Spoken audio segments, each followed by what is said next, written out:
नमस्कार. घरगुती भोजन या चॅनलमध्ये तुम्हा सर्वांचं अगदी मनापासून स्वागत आहे.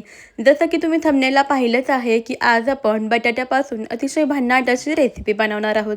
चला तर मंडळी, याचं आपल्याला काय बनवायचं आहे ते पाहण्यासाठी व्हिडिओ कुठेही स्किप न करता शेवटपर्यंत नक्की पहा. वेळ न घालवता आपण लगेचच आपल्या आजच्या रेसिपीला सुरुवात करूया. सर्वात अगोदर इथे आपल्याला एक मध्यम आकाराचा बटाटा घ्यायचा आहे. बटाट्याची साल आपल्याला काढून टाकायची आहे आणि त्यानंतर बटाटा आपल्याला अशा पद्धतीने किसून घ्यायचा आहे. डायरेक्ट पाण्यामध्ये किसून घेऊया, जेणेकरून बटाटा लाल किंवा काळा पडणार नाही. छान असा पातळसर आपण किस तयार करून घेऊया. आता आपण इथे संपूर्ण बटाटा किसून घेतलेला आहे. याला पाण्यामध्ये ठेवून देऊया. याचा वापर आपल्याला पुढे करायचा आहे. त्यानंतर पहा, इथे आपल्याला भरपूर अशी ताजी कोथिंबीर घ्यायची आहे. आता हे कोथिंबीर आपण स्वच्छ पाण्याने व्यवस्थित अशी धुवून घेऊयात. बऱ्याच वेळा यावरती माती वगैरे लागलेली असते, त्यामुळे कोथिंबीर व्यवस्थित धुवून घ्यायची. आता धुतलेली कोथिंबीर आपण व्यवस्थित अशी पाण्यामधून निथळून काढून घेऊया. आणि आता ही कोथिंबीर आपल्याला छान बारीक बारीक अशी चिरून घ्यायची आहे. कोवळी कोथिंबीर असेल तर त्याचे तुम्ही कोवळे देठ घेऊ शकता. जास्त निबर असेल तर त्याचं देठं घ्यायची नाही, फक्त पानं घ्या. तर कोवळे असल्यामुळे इथे मी याची देठंसुद्धा घेतलेली आहेत. संपूर्ण कोथिंबीर आपण छान बारीकसर अशी चिरून घेतलेली आहे. आता लगेचच गॅसवरती कढई ठेवूया. कढई व्यवस्थित अशी गरम झाली की त्यामध्ये थोडंसं तेल घालायचं. तेल तापलं की त्यामध्ये घालूया 1 छोटा चमचा जिरे. जिरे तडतडले फुलले की यामध्ये घालायचे 2 बारीक चिरलेल्या हिरव्या मिरच्या छान अशा तेलामध्ये तळून घ्यायच्या. हिरव्या मिरच्याऐवजी तुम्ही इथे चिली फ्लेक्ससुद्धा वापरू शकता. आता यामध्ये जो आपण किसलेला बटाटा होता तो व्यवस्थित असा पाण्यामधून पिळून निथळून काढायचा आहे आणि मग यामध्ये घालायचा. बटाटा आपण यामध्ये छान असा 1 मिनिटभर परतून घेऊया. बटाटा परतून झाला की यामध्ये आपण बारीक चिरलेली कोथिंबीर घालूयात आणि व्यवस्थित अशी कोथिंबीरसुद्धा यामध्ये परतून घेऊया. कोथिंबीर आणि बटाटा आपण व्यवस्थित असा 1-2 मिनटं परतून घेतलेला आहे. आता ना आपल्याला यामध्ये घालायचं आहे पाणी. 1 ग्लास पाणी आपल्याला यामध्ये घालायचं आहे. पाणी घातल्यानंतर व्यवस्थित असं मिक्स करून घेऊया. छान असं एकजीव करून घेऊया. आता आपल्याला यामध्ये घालायचं आहे चवीनुसार मीठ. मीठ घालून व्यवस्थित मिक्स करून घेऊया. आता यामध्ये आपल्याला ओवासुद्धा घालायचा आहे. अर्धा चमचा ओवा हातावरती घेतलेला आहे. आता व्यवस्थित असा चोळून यामध्ये घालूया, म्हणजे आपल्या या पदार्थाला खूप छान अशी खमंग चव येते. ओवा घातल्यानंतर मिक्स करून घेऊया. आणि आता या पाण्याला ना छान अशी खळखळून उकळी येऊ द्यायची आहे. इथे तुम्ही पाहू शकता पाण्याला व्यवस्थित अशी उकळी आलेली आहे. उकळी आली की आता आपल्याला लगेचच गॅस बारीक करायचा आहे किंवा मध्यम ठेवायचा आहे. आणि यामध्ये आपल्याला काही पौष्टिक अशी पीठ घालायचे आहेत. जसं की इथं मी घालते पाववाटी ज्वारीचे पीठ, पाववाटी बेसन पीठ आणि पाववाटी तांदळाचे पीठ. सर्व पीठ आपण पाव वाटी घेतलेले होते.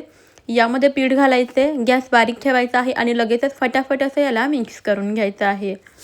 तर याच्यामध्ये जर गुठळ्या झाल्या तर अशा पद्धतीने ह्याला सतत मिक्स करत राहायचं आहे. यामुळे काय होतं, यामधल्या ज्या गाठी झालेल्या आहेत त्यासुद्धा फुटल्या जातात आणि हे मिश्रण छान असं एकजीव होतं. व्यवस्थित असं आपण याला मिक्स करून घेऊया, म्हणजे याच्यामधल्या गाठी आहेत त्या सर्व फुटून जातील. गॅस मात्र आपल्याला बारीकच ठेवायचा आहे. तर मिक्स केल्यानंतर पहा, हे जे मिश्रण होतं ते छान घट्टसर असं झालेलं आहे. पहा, अशा स्वरूपाचं आपलं हे मिश्रण तयार झालेलं आहे. हा गोळा घट्टसर झालेला आहे. आता यावरती आपल्याला झाकण ठेवायचं आहे आणि बारीक गॅसवरती 3 ते 4 मिनिटं याला छान असं आपण वाफवून घेऊया. तोपर्यंत इथे आपल्याला एक डिश घ्यायची आहे. याला थोडंसं तेल लावून घेऊया आणि यावरती आपल्याला थोडेसे पांढरे तीळ घालायचे आहेत. संपूर्ण डिशवरती पांढरे तीळ आपण पसरवून घेऊया. आता इथे 3 ते 4 मिनिटं झालेले आहेत. कढईवरचं आपण झाकण काढूया आणि पहा, आपलं जे हे पीठ होतं ते व्यवस्थितच शिजलेलं आहे. शिजल्यानंतर पहा, अशा स्वरूपाचं घट्टसर असं झालेलं आहे. आता लगेचच आपण गॅस बंद करूया आणि हे शिजवलेलं पीठ आपण तेल लावलेल्या ताटामध्ये काढून घेऊया. आता लगेच आपल्याला उलथण्याच्या मदतीने हे पीठ संपूर्ण ताटामध्ये व्यवस्थित असं पसरवून घ्यायचं आहे. छान असं एकसारखं याला सेट करून घ्यायचं आहे. गरमागरम असतानाच याला व्यवस्थित असं पसरवून घ्यायचं. उलथण्याच्या मदतीने आपण याला छान असं पसरवून घेऊया. त्यानंतर हाताला थोडंसं तेल लावून सुद्धा तुम्ही हे पीठ व्यवस्थित सेट करून घेऊ शकता, पसरवून घेऊ शकता. पहा इथे आपण हे पीठ संपूर्ण ताटामध्ये व्यवस्थित सेट करून घेतलेलं आहे. आता याला थंड करून घ्यायचं आहे. थंड झाल्यानंतर सुरीने लगेचच आपण याच्या वड्या पाडून घेऊयात. तर इथे मी याला चौकोनी आकारामध्ये कट करून घेते. तुमच्या आवडीप्रमाणे तुम्ही याला वेगवेगळ्या आकारामध्ये कट करून घेऊ शकता. तर इथे आज आपण बनवत आहोत मस्त अशा बटाट्यापासून आणि घरामधले पौष्टिक पीठ वापरून अशा वड्या बनवतोय. पहा वडी अगदी मस्त अशी तयार झालेली आहे. आता या वड्या आपण सर्व ताटामधून काढून घेऊया, डिमोल्ड करून घेऊयात. महत्त्वाचं म्हणजे या वड्या तुम्ही अशा बनवून फ्रीजमध्ये एका हवाबंद डब्यामध्ये स्टोअर करून ठेवू शकता आणि हवं तेव्हा नाश्त्यासाठी तळून खाऊ शकता. बरेच वेळा घरामध्ये सकाळ सकाळी पहा खूप गडबड असते आणि नाश्त्यासाठी काय बनवायचं सुचत नसेल, तर अशा वेळेस या वड्या तुम्ही अगोदरच फ्रीजमध्ये स्टोअर करून ठेवू शकता आणि हवं तेव्हा फ्राय करून नाश्त्यासाठी खाऊ शकता. आता इथे आपण तेल गरम केलेलं होतं.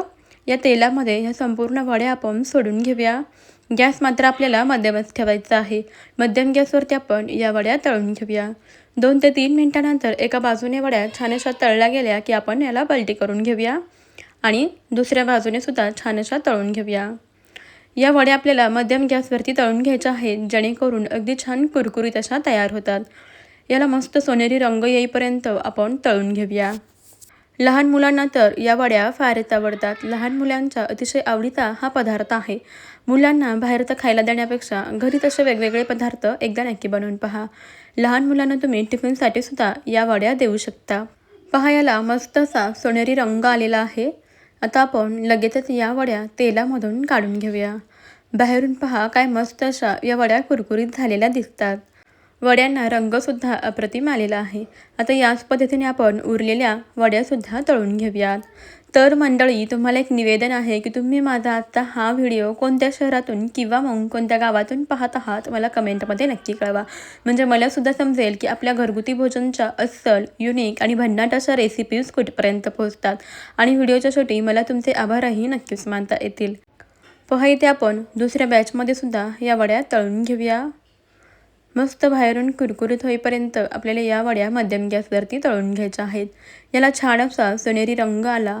वड्या छान कुरकुरीत तळल्या गेलेल्या आहेत. लगेच आपण तेलामधून काढून घेऊया. या वड्या दिसायला तर अतिशय सुंदर दिसतात, त्यापेक्षा चवीला तर खूपच भन्नाट लागतात. तुम्हीसुद्धा अशा पद्धतीने बटाट्यापासून आणि पौष्टिक पिठांपासून अशा वड्या एकदा नक्कीच बनवून पहा. पहा इथे आपण सर्व वड्या तळून घेतलेल्या आहेत. आवाजावरून तुमच्या लक्षात आलेच असेल की वड्या किती छान कुरकुरीत झालेल्या आहेत. तुम्हाला वडी तोडून सुद्धा दाखवते. पहा बाहेरून छान कुरकुरीत आणि आतमधून अगदी मस्त पोकळ अशी आपली ही वडी तयार झालेली आहे.